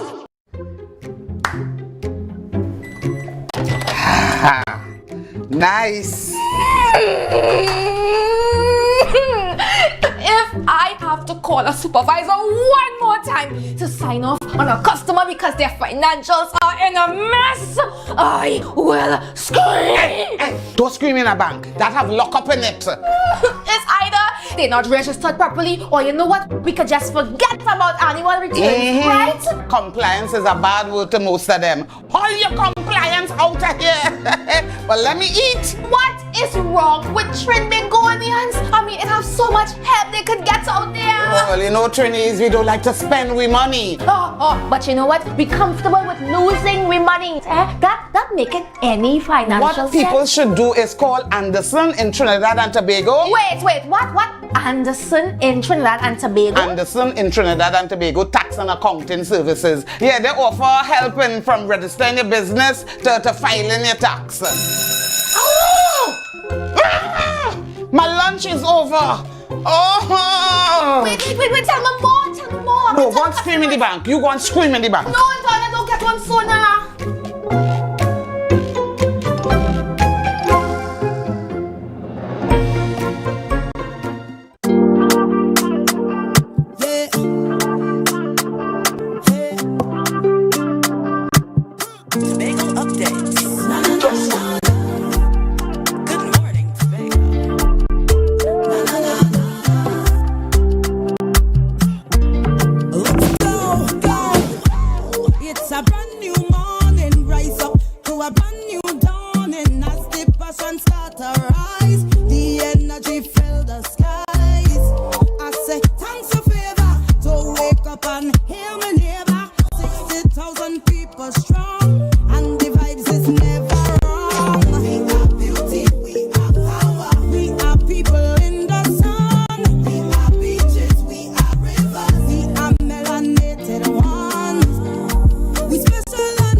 Good morning, and welcome back to Good Morning Tobago right here on Tobago Updates. Ladies and gentlemen, we have been chatting with the team from Fever Mass Band as it pertains to Tobago Carnival 2026, a festivity that many are looking forward to it being even bigger and better than it was last year. This morning I'm in studio and privileged to chat with Mr. Kern Walker, who is the band leader, as well as Latoya Anderson, who functions as one of the executive members for the band. Good morning again and welcome. Now on the 5th of June, you guys would be officially launching the band, and that's exciting things and times ahead. Can you tell us a bit about that location, time, tickets available, where can persons get those tickets, and tell us what is expected from this event? All right. So on the 5th of June, our band launch will be at Anchor's Barn Grill at Mount Irving. It's free. All can attend. We're asking persons who are coming to support Fever Mass Band to wear white. What you are going to expect is our models. They are very excited and ready to showcase what we have to show Tobago for the Juve and the night mass.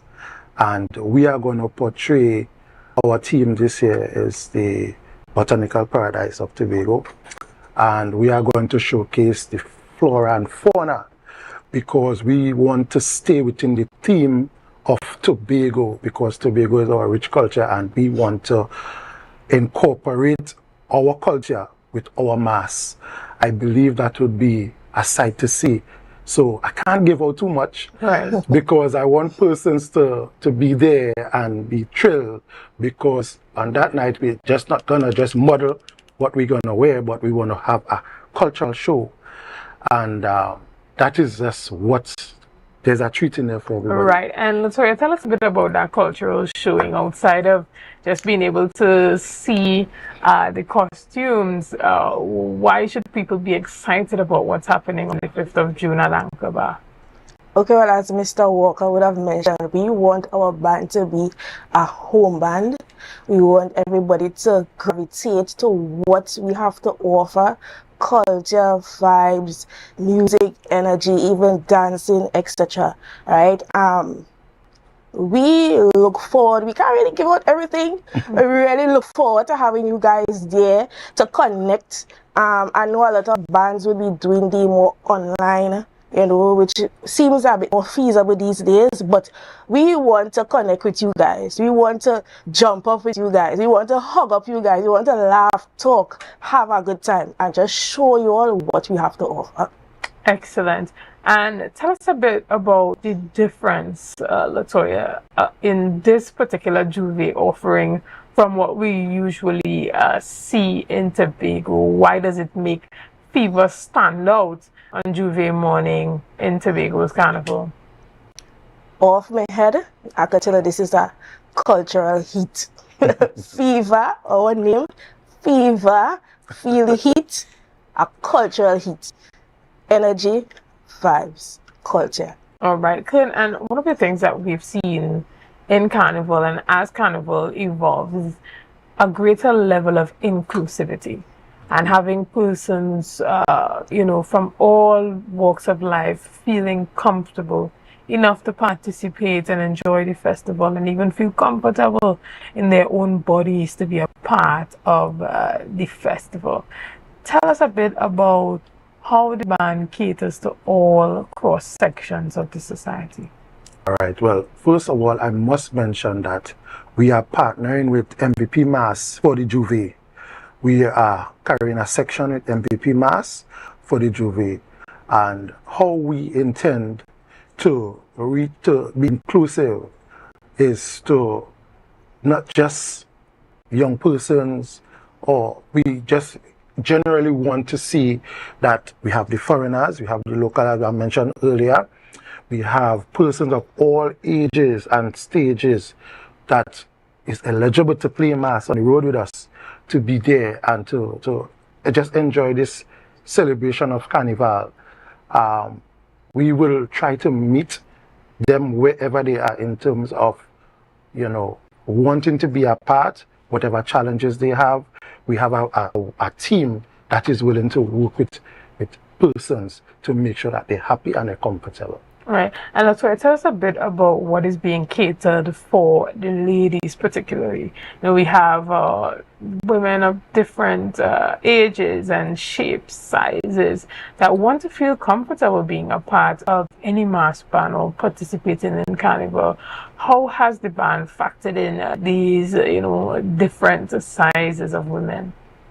Well, we know Tobago has a lot of full-figured women, and some persons are self-cautious about themselves, how they look, how they carry about themselves, dress code, etc.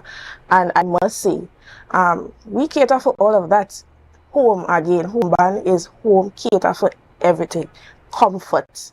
The experience must be comfortable, not I'm uncomfortable with this and what I have on and studying how I look. We are home band, we cater for everyone. And our plus size model that we have is so comfortable and so confident. She can't wait to showcase what she has to offer for that band launch. So it goes a long way to acknowledge the different body shapes, the body size, the different mindsets of the people of Tobago, and extension the world who would be coming to Tobago Carnival. Excellent. Also, and as we talk about inclusivity, we are also willing to customize your outfit as you want it to be customized so that you are comfortable, because persons like to have their body covered, persons would like to have it designed a particular way, and we are willing to give that service to assist you to customize. So that way we really try to be inclusive for persons. Yeah. Excellent. Well, we want to thank you so much for being here with us this morning, and we're looking forward to a successful band launch at Anchor Bar on the 5th of June, and that starts promptly at 6 p.m. You don't want to miss it. You want to be on time because you want to experience the entire cultural offering being offered by K-Don Promotions and Events, and they are launching in 2026 the arrival of Fever in Tobago, and that would be a band that represents both Juve and Night Mass. They have committed to entering into the Night Mass space and helping to expand what has been done there and getting more persons involved, excited and willing to participate in the Night Mass, therefore expanding the Tobago Carnival in a way that makes the offering more inclusive, exciting and up to date with what the people really want. Ladies and gentlemen, before we leave, I'll allow Kern to just say anything to our audience, persons looking on. We have an international audience looking on this morning, so what would you like to say to the people that are watching this morning? Well, I would like to say, when you all come to Tobago, to all the persons who are enthusiastic about Carnival, check us out. Fever Mass. We are on all the social media platforms, on TikTok, Instagram, Facebook, YouTube. We are there. Our registration would be online for persons who are geographically in another location. So look out for us. The information will be there, and I hope you all, when you all come to Tobago, you all have a wonderful experience and a very safe carnival. Tobago has a lot to offer. Excellent, and I couldn't agree with you more. Ladies and gentlemen, I want to thank you so much for being a part of this morning's conversations. I want to thank you for your likes, your shares, and your comments, and all that you have been doing and continue to do to make Tobago Updates the #1 broadcaster here on the island of Tobago. Again, I am Chanel Felix, and have a wonderful day.